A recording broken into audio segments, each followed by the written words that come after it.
Hey guys, what's up? Well, I put the tarp on my 1963 Land Rover. Had it for 17 years. Love this vehicle. What do I have on my wrist today, though? Of course, my Seiko SRP 777. We had such a great weekend with her. But what do I have on my other wrist? What? 2 watches? Of course, because it's Omega Speedmaster video time.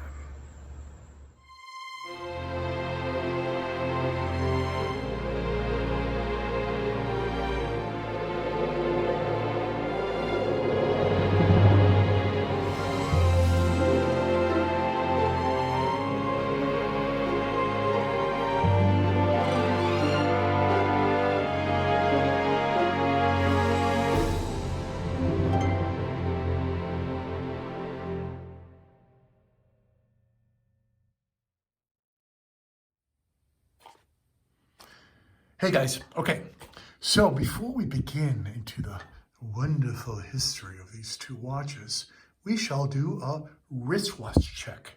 So, actually before we do that, since we're talking moon watches, I got my space gloves. Cool. So I was thinking about doing this where, I put, which one's this one? Here it is. I can just barely fit my big hands in here. So I was thinking about doing it's like talking about the watches with the space gloves on, but I think that's a little too on the nose, so I'm not going to do that. Oh, man, now I can't take it off. Oh boy, this is tight. Okay, there you go. Ow. These are pretty cool, huh? I love these. I got these off of eBay a long time ago. Anyway, so before we dive in, let's talk about what's on my wrist today. If you can kind of sort of see, there's a little new modification I did to one of my watches. So one wild guess what I have on my wrist? That's right. It's the SRP 777, a watch which I have absolutely fallen in love with.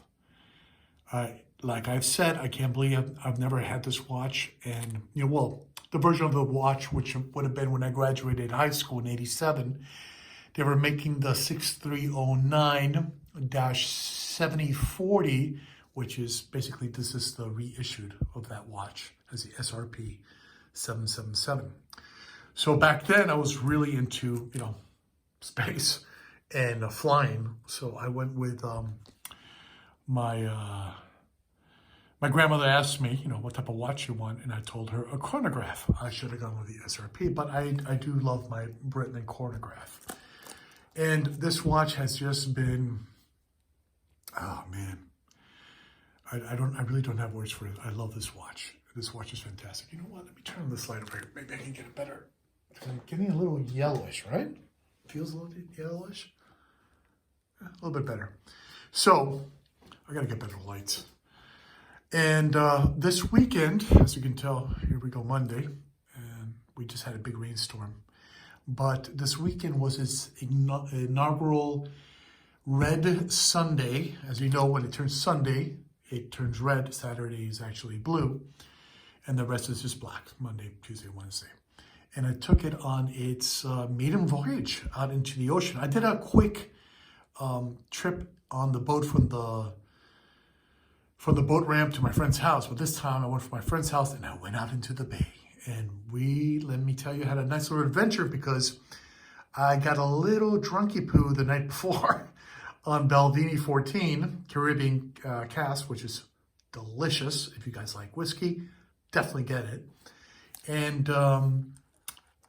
so we got laid out into the water, and by the time we were getting to where we were going, which is Stiltsville, a very cool place down here in South Florida, we had to do a lefty and head into No Name Harbor because these storms were rolling in pretty quickly. Thank goodness we did that, because on land they clocked 60 to 65 mile an hour gusts. On the ocean side, I heard people saying 45 to 50. In my little boat, which is a day boat, that would have been extremely dangerous, especially when I had my whole family with me. But luckily, nothing happened. We stayed at No Name Harbor. When the clouds broke, then we headed home. where am I? Okay, I lost my train of thought. Okay, so since we're going to talk about Speedmasters here, let's talk a little bit about the history of the Speedmaster. Now, one of the reasons this video is taking so long to do is because I need to do my homework. And I've tried to do that. This is like the 4th time I do this video. I couldn't memorize all the numbers. So I have a little cheat sheet over here to the left. So you might hear my voice go trail off as I'm reading things like right now. But let's just go over what I memorize. If what I don't, I will turn to the wonderful written word. So as you can see, look, there it is, cheat sheet. Anyway, so of course, 1957 Omega came out with a Speedmaster. Looked very different from what we have here. The bezel was actually steel, and the hands had a big arrow on it. A few years ago, they actually came out with a new version of it. It's actually a very, very nice version, very pretty. But I digress. So I'll go really quickly through the main references to the Speedmaster. But if you really want to know more about the Speedmaster, there's one place you got to go to. It's called Speedmaster101.com. Let me tell you, that is the most informative website that I have come across on Speedmasters. And if you want to know more, Adrian, if you want to know more about Speedmasters from Bart and Jack, please go to Speedmaster101.com, and you'll spend a few hours digging through all the different references. And now, some of these references are in the 6-digit range. Imagine that. So, the first reference was a 2915. Now that came, sorry about that. Now that came in 3 different versions, version 1, 2, and 3. The version 1 is the most expensive nowadays. And I think one sold at Christie for like $400,000. Very rare, very few of them out there. And yes, you have to be very careful because a lot of people are replicating these because they bring so much money. So you have to be diligent and to do your due diligence if you have the money to buy one of these. Next, from 1957 to around 59 to 1962 was a reference 2998. Now, this was with a 3-2-1 movement, and they had, let's see, what was it? 6? No, 7, 8. They had 8 different references. So basically, you'll see a 1, 2, 3, 4, 5, 6, or a 6-1 and a 6-2. Then, for 1 year, that was in 1963, came the 105-002 or .002. And this is when they switched the hands themselves from these alpha-looking hands. First, they went from broad hour to alpha and then to batten. And then these are the batten hands that they switched. So that reference number is actually pretty rare, and of course, when it's rare, it's expensive. After that reference came the 105.003. This was last of the straight lug case. So if you look at my my 145.02269 reference, it's an asymmetric case, meaning it's bigger on one side than it is another. And they did that basically giving protection to the pushers and the crown. So the 105.003 didn't have the case like this. That was the last case that was built. And after that, they came out with all these cases. And they actually call these cases the professional. A lot of people think that the professional name came because astronauts wore them, but no, they had that name prior to the astronauts making these as famous as they are now. After the .003 came the 105.012. Now, these are the first asymmetric cases. They were built from 1963 to 66. Of course, marked professional, like I mentioned. And those were the watches that Neil Armstrong and Buzz Aldrin wore, or first got their hands on and actually wore when they went to the moon. A lot of people, kind of poo-poo the 861 movement. They all say that the proper moon watch is the 321 movement, but the reality is the 861 also went up into the moon. So after the 0.012, the 145.012 came out. So the 105.012, and then came the 145.012. I know a lot of numbers, guys. Being a little too serious because I'm trying to be kind of exact here because I don't want to be called out on my my novice knowledge on these watches. And then now we get to the 145.002, which is, here, let me move this guy over here, which is this guy. Now, there are many references to the 022. There is the transitional back. I'm sorry. There's a transitional one, which is in 1968. So it would read in the back case, it would read 145.022.68. And then we have the 0.69, which is this guy right here, which basically started in 1969. And then you have the, I think it's the 7.1, then the 7.4, 7.6, 7.8. Now what's interesting is that this watch has a 32 million serial number. This was made in 1970, but the case back still says 69. Now, the reason I have this guy over here, because I wanted to open this up so you guys can really get a good look at the case back. Now, this is known as the straight writing, and they're starting to go up in value now, which is really nice. I had purchased this watch from an antique show here in Miami many moons ago. It did not have a bracelet. This is a bracelet that I had lying around from one of my older watches. You know what? Let's go like this. And I'll show you the, we'll zoom in a little bit on the dial so I can show you the differences on the dial. Now, as you can see, this is called the straight writing. Now, the 145.02269 came with just a regular hippograph in the back, but it also had the special one that came out with this type of writing. Now, I'll show you, there's three different, sorry, my big fingers. There's three different case backs to this. You have the original, which is the straight writing with the short lugs. Then you have this one, which is called the Apollo 11.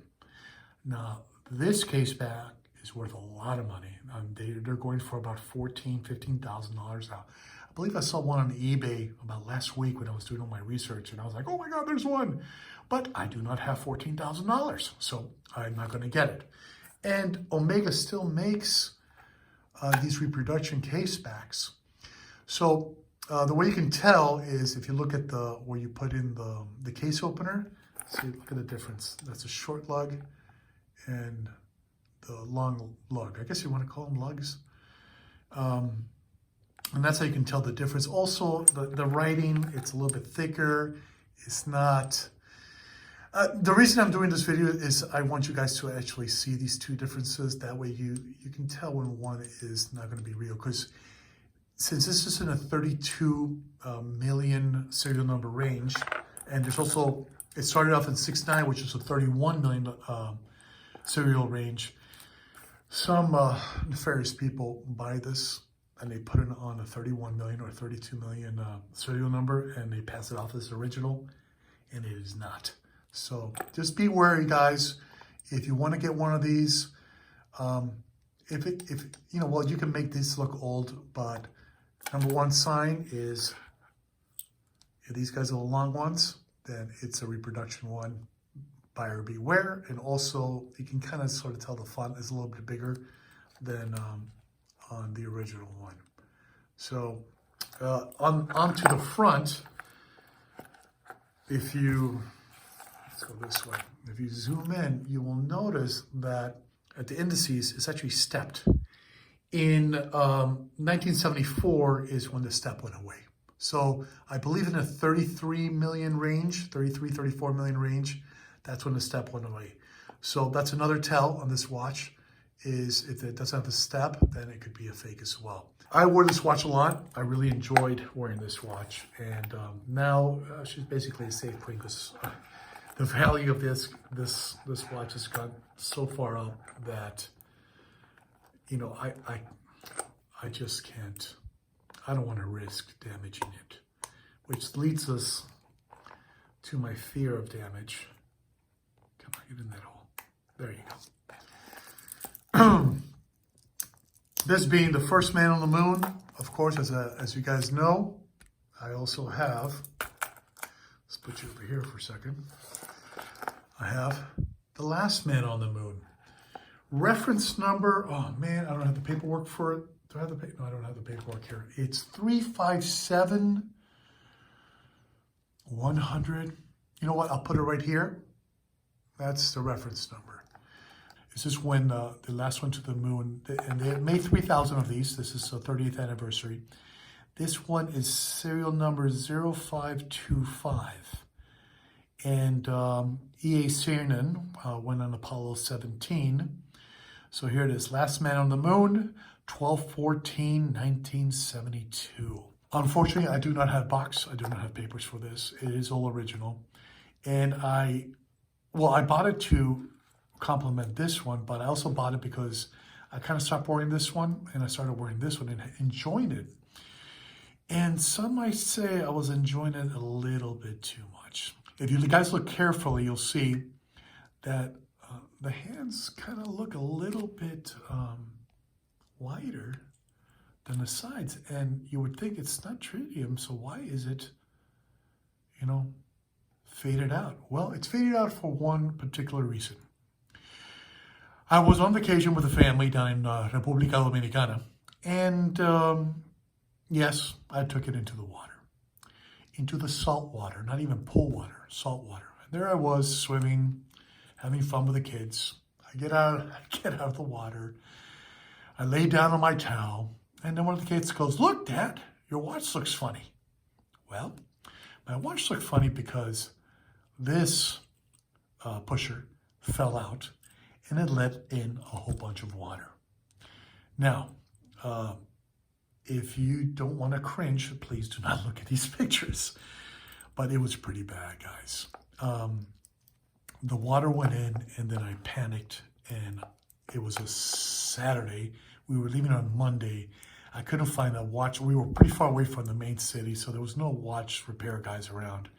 So I decided to build my own contraption to try to open this case. This is before I knew that you can actually open the case with rubber gloves. Just with a lot of force and rubber gloves, you can do it. And of course, I scratched the crap out of it. Right here. There's a big scratch. You can see it there reflected off the lights. Wow, that really pissed me off as well.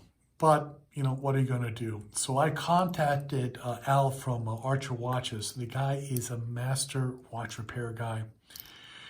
And you know what? I'll just let the pictures speak for themselves. He said, go ahead, send it in. Let me look at it. Let's see what we can do. It was not cheap to repair this watch. The reality is I spent a lot of money on it, and I shouldn't. I don't know. I guess I just had sentimental value too, because I've had such a storied history with Speedmasters that I said, you know what, let's fix it. Let's fix it. I want to fix it. As I said, it is one of 3,000. I said, we have to fix it. So we did. But one of the things, I mean, he changed the hands. He changed the small hands. Oh, Jesus. But one of the things that I told him to do, I go, let's keep the original dial. And since it was very rusty inside, as you saw from the pictures, that rust actually patinaed the indices. Now, at night, this still looms. Let me see if I can turn this off. Let me see if there you go. So you can kind of sort of still see the loom on this watch. Of course, nothing compared to, what did happen here? Oh, here it is. Of course, here's my Seiko loom. It's still pretty good. And I wonder if this guy's loom, I did not charge these because I don't have, no, there's no, you can't see any loom on this one. But, man, I can't see anything. I'm going blind with both these watches. I'm going to put them on scale. I mean, this watch is much heavier than this watch. I should have put the scale. You know what? Let me go get the scale. Okay, guys, please ignore how dirty this scale is. This is what I use for when I prepare my coffee. So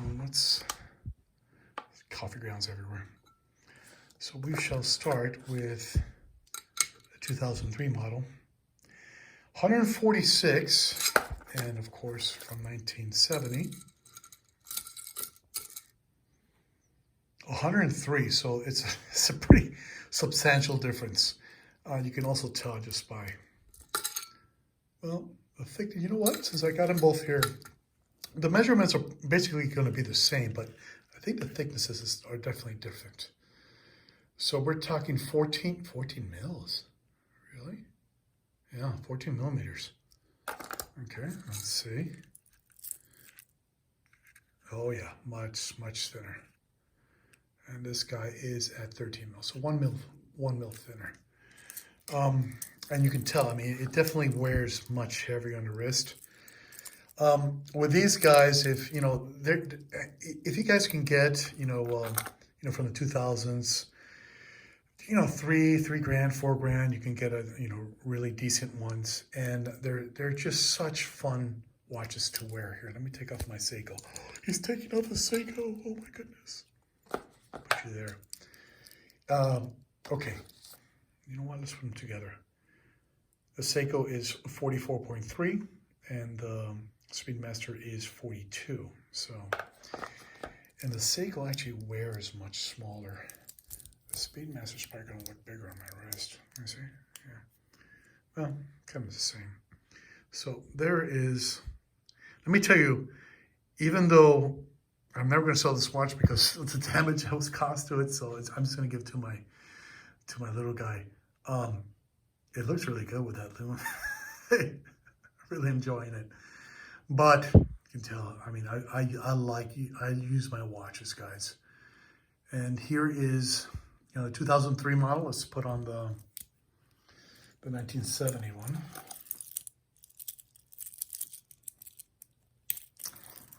I should try to find the correct bracelet for this. I think it would be a nice little thing to do to it.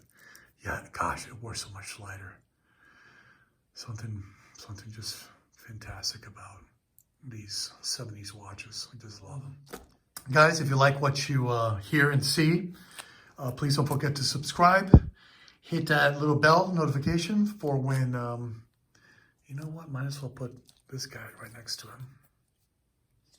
Sacrilege. That way you can kind of sort of see the size difference. Let's put you over here.